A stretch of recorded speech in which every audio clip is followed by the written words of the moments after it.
When I refused to give him my paycheck, he beat me bloody.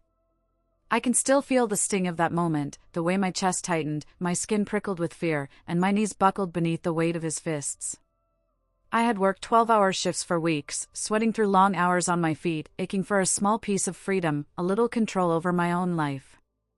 That paycheck was supposed to mean independence, security, maybe even a first step toward escaping the walls that had been closing in on me for years.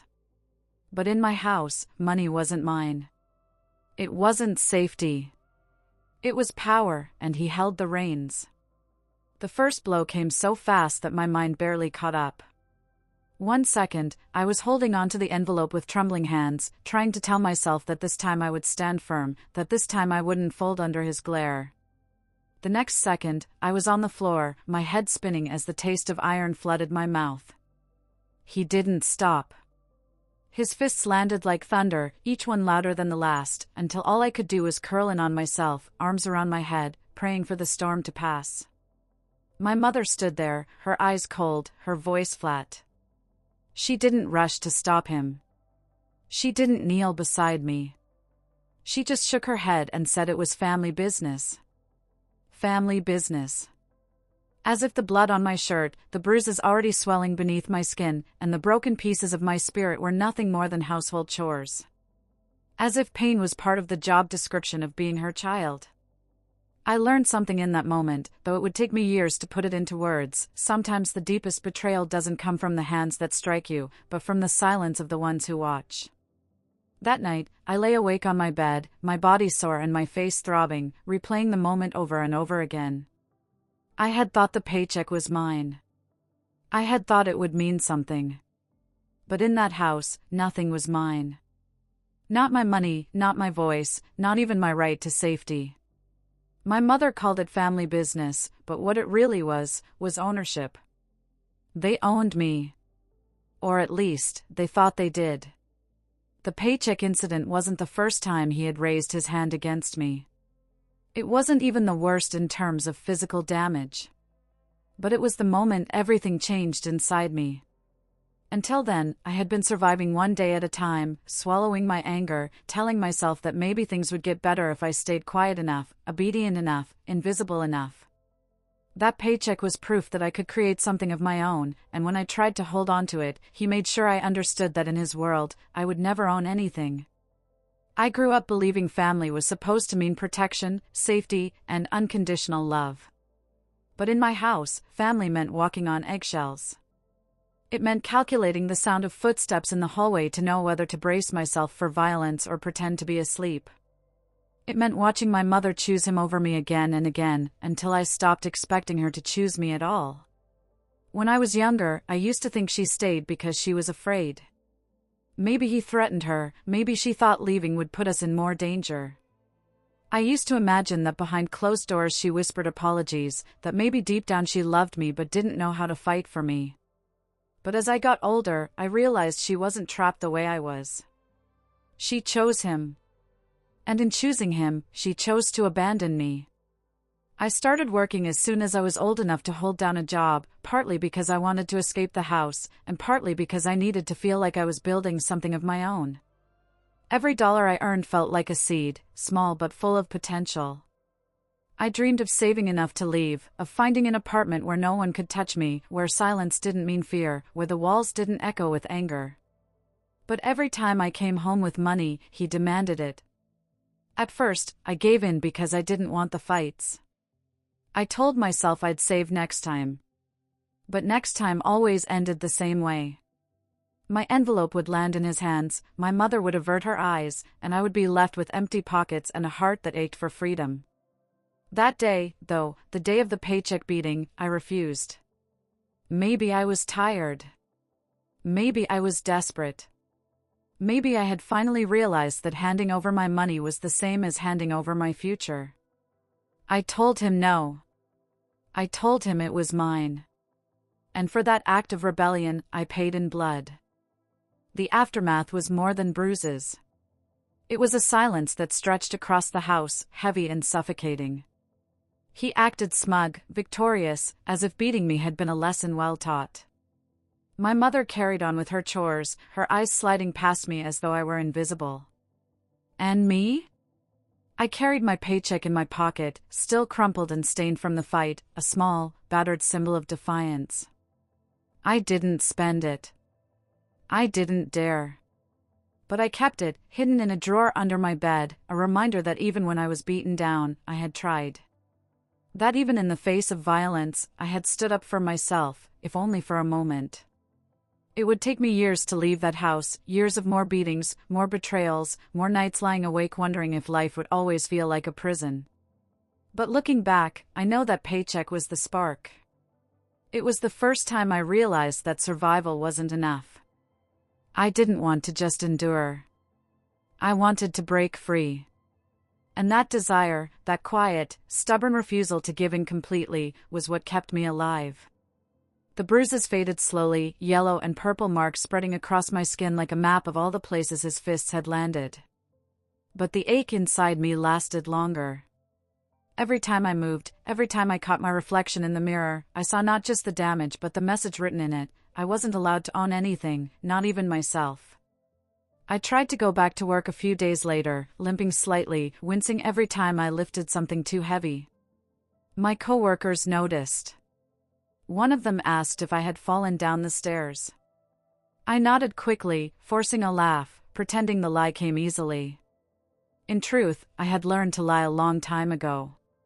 The truth, that I had been beaten for trying to keep the money I earned, felt too heavy, too ugly, too unbelievable to share. At home, nothing had changed.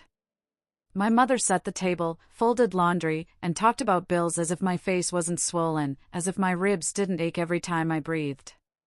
When she looked at me, there was no guilt, no shame. Just detachment. As if she had drawn a line long ago and decided that protecting me wasn't her responsibility. That night, I lay in bed holding the paycheck, my hands trembling as I smoothed out the torn edges. It was useless now, but I couldn't throw it away. It was proof that I had tried. Proof that I wasn't completely powerless, even if the attempt ended with me bleeding. That small, crumpled piece of paper became my secret weapon, a reminder that one day I would fight again, and win. Growing up in that house had taught me the art of survival. I knew the sound of his footsteps better than the sound of my own heartbeat. I knew when to speak and when to stay silent, when to move and when to freeze. My life was a constant calculation, a delicate dance around his temper. But what I hadn't realized until the paycheck incident was that survival alone was killing me slowly. I began to see everything differently. The walls that had once felt like home now felt like a cage. The food on the table tasted like control. Even the silence of the house, once something I found comfort in, now pressed down on me like a suffocating blanket. At work, I started lingering after my shifts ended. I volunteered for extra hours, claiming I needed the money, though in truth I just needed the time away. The longer I stayed, the less time I had to spend walking on eggshells. The more I worked, the more I dreamed of saving, even if every paycheck was stolen. Dreams were free, and in those dreams, I imagined a tiny apartment with peeling wallpaper, maybe a second-hand couch, maybe even peace. I noticed how other people lived. My coworkers laughed with each other, swapped stories about family dinners, complained about their kids leaving dirty dishes in the sink. I listened quietly, my chest tightening with envy. To them, family was frustrating but safe. To me, family was a battlefield. One afternoon, while I was on my break, a coworker pulled out her wallet and showed me a photo of her kids. She smiled as she talked about them, her eyes shining with pride. I stared at that photo longer than I should have, memorizing the joy in her face, the softness in her voice. I wondered what it would feel like to be loved like that. To be someone's pride, not their punching bag. At home, things grew worse. It wasn't just about money anymore. It was about control in every corner of my life. If I came home late, he accused me of disrespect. If I spent too much time in my room, he accused me of hiding. If I laughed too loud, he accused me of mocking him. There was no safe place, no safe action. Everything I did seemed to provoke him. My mother's silence cut deeper than his fists. I tried to tell myself she was a victim too, that she stayed out of fear. But the truth was harder to swallow. She chose to protect him instead of me. Her voice, calm and dismissive, echoed in my head, family business. That phrase became a weapon in itself, slicing through whatever fragile hope I had left that she might one day stand up for me. I began hiding small things. A few dollars tucked into the pages of a book. Spare change slipped into the lining of an old jacket. It wasn't much, barely enough to buy a meal, but it was something. It was mine. Every coin felt like resistance, a whisper of rebellion in a house where rebellion was dangerous. Some nights, I lay awake imagining the moment I would leave. I pictured walking out the front door with nothing but a bag slung over my shoulder, never looking back. I imagined the air outside would feel lighter, cleaner, freer. But then I would hear his footsteps, or my mother's voice, and the fantasy would fade. I was trapped, at least for now. The next beating came not over money but over a misplaced plate. It sounds absurd, doesn't it? Something so small, so meaningless. But in that house, meaning was twisted. A plate out of place became a sign of disrespect. A forgotten chore became defiance. And defiance was punished. I don't remember the pain as much as I remember the humiliation. The way he towered over me, shouting, his face twisted with rage. The way my mother stood in the doorway, arms crossed, watching. I wanted to scream at her, to beg her to help me, but the words stuck in my throat. She wasn't going to help. She never did. It was in those moments that I began to realize something that terrified me. If I stayed, one day he would kill me. Maybe not with a single blow, but slowly, piece by piece, until there was nothing left of me. And my mother would let it happen, calling it family business while she turned away. That realization planted a seed of urgency inside me. I couldn't just dream of leaving someday. I had to leave. Soon. But leaving wasn't simple. I had no savings, no place to go, no one I could truly trust. The thought of stepping out into the world alone was terrifying. Yet the thought of staying was worse. So I started to plan. Every dollar I could hide went into my secret stash. Every shift I worked became not just a way to escape the house for a few hours but a step toward freedom. I began asking quiet questions. How much was rent for a small apartment? What did utilities cost? Could you rent a room without a credit history? I was careful, never letting my questions sound too personal, always pretending I was asking for a friend. It felt like walking a tightrope, balancing hope and fear. One wrong step, and everything would come crashing down. And yet, for the first time in my life, I felt like I had a purpose beyond survival. I wasn't just enduring anymore. I was preparing. I remember lying on the bathroom floor that night, the cold tiles pressing against my swollen face, blood still trickling from my nose. My body ached in ways I didn't even know were possible. Every breath felt sharp, every movement impossible. And yet, what hurt the most wasn't the bruises or the cuts. It was the sound of my mother's voice echoing in my head, dismissing everything I had just gone through as if it were some minor inconvenience, something that belonged only to us and didn't need to be spoken of. She didn't even look at me when she said it. She was standing in the kitchen, staring down at the floor like she wanted to be anywhere but there. I had dragged myself past her, clutching my stomach, and she just muttered that line. Family business. I wanted to scream at her, to beg her to see me, to see what he had done to me. But I couldn't. My mouth was too swollen to form words, and my soul was too crushed to believe she'd listen. The days after blurred together. I wore long sleeves to school even in the heat, trying to cover the marks on my arms. My classmates gave me strange looks, but no one asked. Teachers glanced at me, saw the shadows under my eyes, and quickly looked away. I learned early on that silence was the rule of survival. If I spoke, if I revealed even a crack of truth, I risked more than just punishment at home. I risked being left completely alone. My stepfather controlled everything. He controlled the money, the meals, even the air we breathed in that house. He demanded that my paycheck, the money I earned through hours of sweat and exhaustion, was his by right. And if I ever resisted, if I ever dared to think of keeping even $1 for myself, I paid for it with my body. That first beating was only the beginning. It became a routine, a twisted dance we performed over and over again. I would come home on payday, and he would hold out his hand. If I hesitated, if I faltered even for a second, his eyes would darken, and I knew what was coming. What tore me apart the most wasn't just his fists. It was my mother's silence. She would stand in the doorway, arms folded, lips pressed together, and she would watch. Sometimes she would look away, busy herself with some imaginary task in the kitchen. Other times, she would stand there, expressionless, as if she had already detached herself from the scene. As if she had decided that I wasn't her child anymore, just a burden she had chosen to overlook. I tried to rationalize it at first. Maybe she was scared too. Maybe she thought keeping him calm was the only way to keep us safe. But as the years passed, her silence grew heavier, more deliberate. It wasn't fear. It was choice.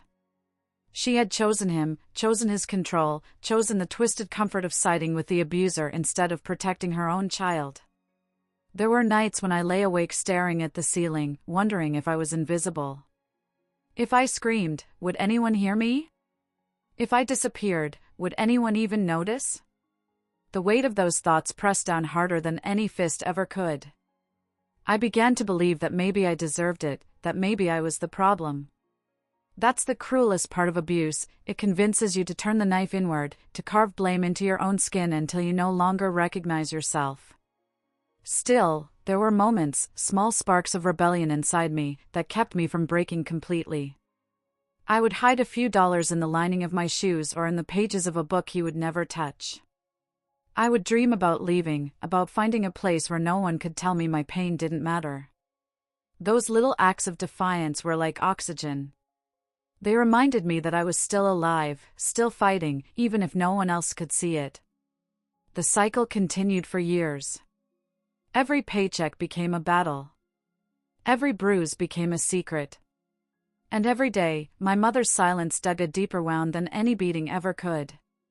Because no matter how much I told myself I could endure his fists, I could never understand how she could stand there, watch her child suffer, and say it was just family business. I wish I could say that things got better. That my mother woke up one morning, looked at me, and finally saw the daughter she had been ignoring for years. But that never happened. Instead, the cycle deepened, the violence sharpened, and my hope slowly wore down until I was nothing but fragments. The worst beating came on a night that should have been ordinary. I had worked a double shift, my body aching from hours on my feet. I came home with my paycheck, and for once, I hesitated. I told myself I needed bus fare, just a little money to escape, even if it was only for a day. I clutched that envelope tighter than I should have, and he noticed. His rage exploded before I even had the chance to explain. His fist connected with my cheek, then my ribs, then my stomach. I remember the sound of my own body hitting the floor, the way my breath vanished in an instant. He didn't stop. He kept swinging until the room spun, until darkness started closing in around me. I could taste blood in my mouth, feel the warm sting of it on my lips. And then I blacked out. When I woke up, I was in my bed, though I had no memory of how I got there. My face was swollen, my ribs screamed every time I tried to breathe, and I realized that for the first time, I might not survive the next round. That night, staring at the ceiling, I promised myself that if I lived, I would never give him another chance to take everything from me. But my mother, she didn't see it that way. She came into the room once, holding a damp cloth. She pressed it to my face without looking me in the eye. When I tried to whisper that I couldn't do this anymore, she simply said the words that would haunt me forever. Family business. As if my near death was nothing more than a household chore, something to be swept under the rug. Not long after, the police got involved. A neighbor had heard the screams, seen the bruises I could no longer hide. I was terrified but secretly hopeful. Maybe this was it. Maybe someone would finally step in and pull me out of hell. For the first time, I thought there was a chance for justice. But then came the courtroom. And the betrayal I never saw coming. I sat there, my body still healing, my soul raw and exposed. I thought my mother would stand by me, would finally use her voice for the truth. Instead, she stood by him. She told the court that I was exaggerating, that I was a dramatic child who misunderstood discipline. She said families had problems, but they could work them out. She said he was a good man. I will never forget the moment her eyes met mine across that room. I searched for something, love, regret, even hesitation. But there was nothing. Just emptiness. She had chosen him again, in front of strangers, in front of the law, in front of me. That was the moment I understood something I had been running from for years. She was never going to save me. And if I wanted to live, if I wanted to breathe free, I had to save myself. So I left. It wasn't dramatic. I didn't pack a suitcase or slam a door. I simply walked out one morning and never came back. I carried nothing but a hidden stash of crumpled bills I had been saving for months and the determination to never set foot in that house again. The world outside was terrifying. I slept on couches, in shelters, sometimes even on park benches when I had nowhere else to go. But every bruise that faded reminded me that I was free. Every sunrise that touched my face reminded me that I had survived another day on my own terms. Healing wasn't quick. It wasn't easy. There were nights when the memories clawed at me, when I heard his voice in my dreams or my mother's cold silence ringing in my ears. There were mornings when I wondered if maybe she was right, if maybe I had deserved it all. But slowly, through time and through my own stubborn will, I began to rebuild. I learned that survival is messy. It's not a straight line. It's stumbling, falling, and dragging yourself forward anyway. It's crying in the dark but still getting up the next day. It's forgiving yourself for the scars you carry and choosing to see them not as weaknesses but as proof that you endured. My stepfather no longer controls me. My mother no longer silences me. They both chose their path, and I chose mine. I chose life. I chose freedom. And though my story is filled with pain, it's also filled with strength. Because I am still here. I am still breathing. And no one, not him, not her, not anyone, will ever take that away from me again. So when I tell you my story, when I open these wounds and show you the scars, it's not because I want pity. It's because I want you to know that even in the darkest places, there is a way out. Even when the people who are supposed to protect you betray you, you can still choose yourself. You can still rise. And I did.